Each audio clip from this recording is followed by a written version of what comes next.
I'm going to tell you everything you need to know about overclocking, damage fall off, and weapon heat, and we're starting right now.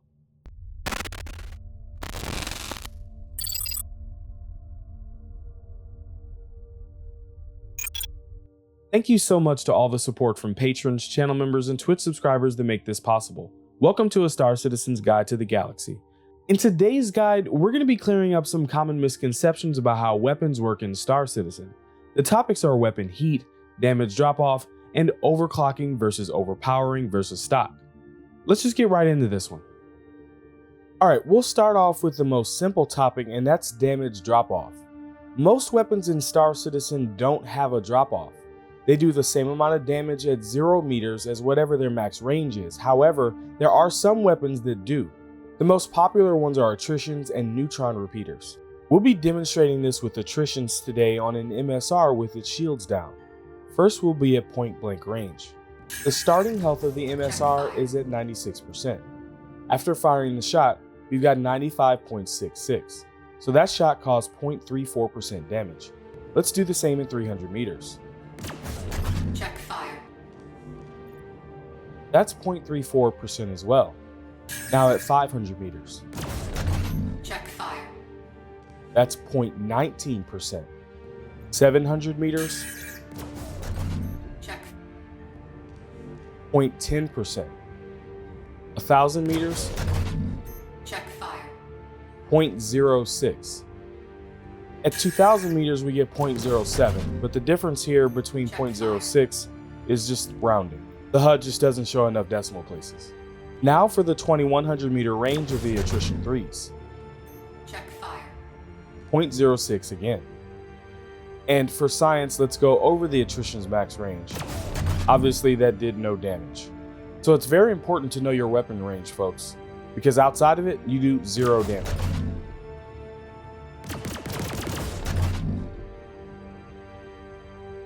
Alright, now let's talk about heat. Heat only affects the damage of 2 weapons in the verse according to the game files. That's attrition repeaters and dominant scatterguns. Let's see what kind of damage we do with the attritions when they're cold. We're starting out at 99.32%. Check fire. And we finish at 98.96. That's 0.36 damage. Alright, now let's test them hot. Let's overheat these suckers. Warning. Weapon system overheating. Now we're at 98.59%. That's 0.37% damage. To be clear, the difference here is just numbers being rounded. That's right, folks. Despite game data extracted from the game's files, overheated attritions do not do extra damage. I'm pretty sure the reason for this is due to the attritions being too overpowered a couple years back. They nerfed them soon after, and now we know why they did. It's important to understand that game data is accurate, but some of the data is just not activated. It makes sense for CIG to do this because when weapons get their final balancing pass, they can go back and just tweak this data and reactivate the feature. Please share this video to someone who you think might need to know this. Let's talk about the final topic, overclocking versus overpowering. To be honest, I forgot that overpowering even existed, and I'm sure most of you didn't even know that it existed until Urkel updated the site to include this data. And just to be clear, this data has been in the game files and active for years. Alright, let's get into it. These are stock attritions firing. A few moments later. They don't overheat. Well, they do, but ain't nobody got time for that. Alright, let's check overpowering. To do this, you need to slide these little arrows to the right.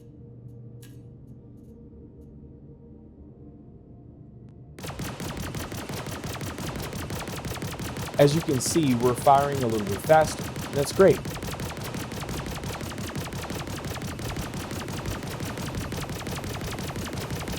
Warning. Weapon system overheating.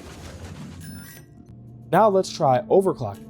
To do this, just click the overclock buttons next to your weapons.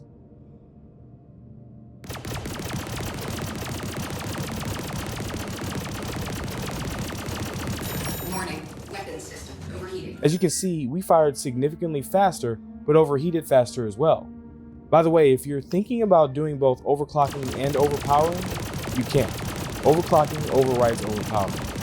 So what exactly is happening here? Warning. Well, taking a look at the data from Urkel, Overpowering has a fire rate multiplier of 1.2, or better described as 20% more RPM. It also has a performance modifier of 17%.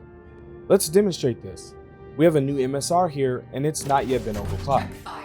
After the first shot, we go from 100% to 99.69, or a 0.31% difference. After overclocking, in this example, the MSR is at 99.32% and it goes down to 98.96 after the shot. 0.36 difference here. Bet you didn't know that.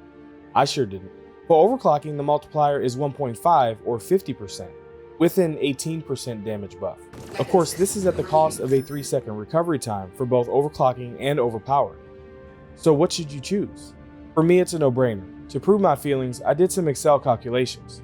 For stock, we have an alpha damage rate of 103 times 290 RPM, and that equals 498 DPS. Now, for overpowering, when we take into account the 20% fire rate buff and the 17% damage multiplier, we get 699 DPS. And finally, if we take into account the fire rate and damage multiplier when we overclock, it gets a DPS of 881. Now wait, I know what you're saying, subliminal. What about the recovery time?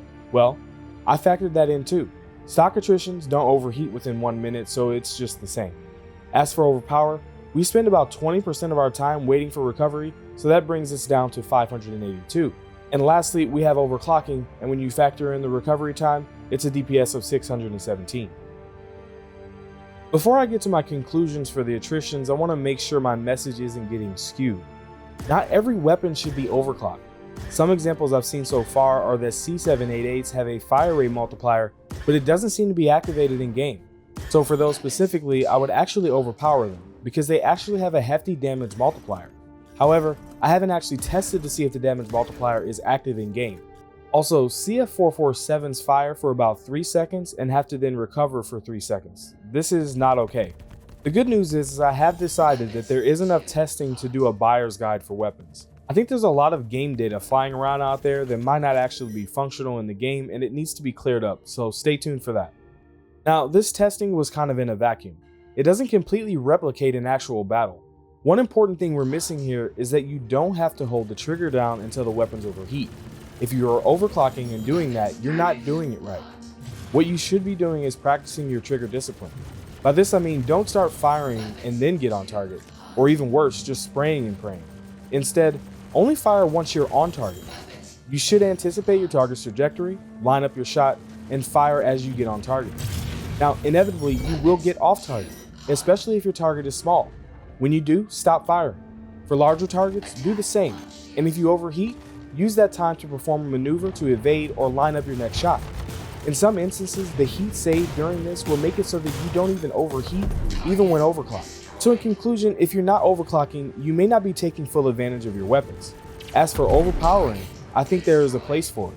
If going from stock to overclock is too jarring for you, fly around overpowered for a few hours or days even.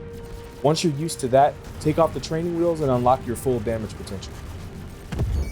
Feel free to ask me questions live over on Twitch. If you enjoy my channel, there are so many ways to support it, ranging from free options like Prime Gaming subscriptions and sending Alpha UEC in the verse, sub-club subscriptions, merch, to more generous forms of support. Head over to subliminalchannel.tv to learn how. Your support in all forms makes this channel possible. Even your viewership, liking, and subscribing goes a long way. To continue watching, here's a video I think you may like. Here's a video YouTube thinks you may like, and until next time, citizens, I'll see you in the verse.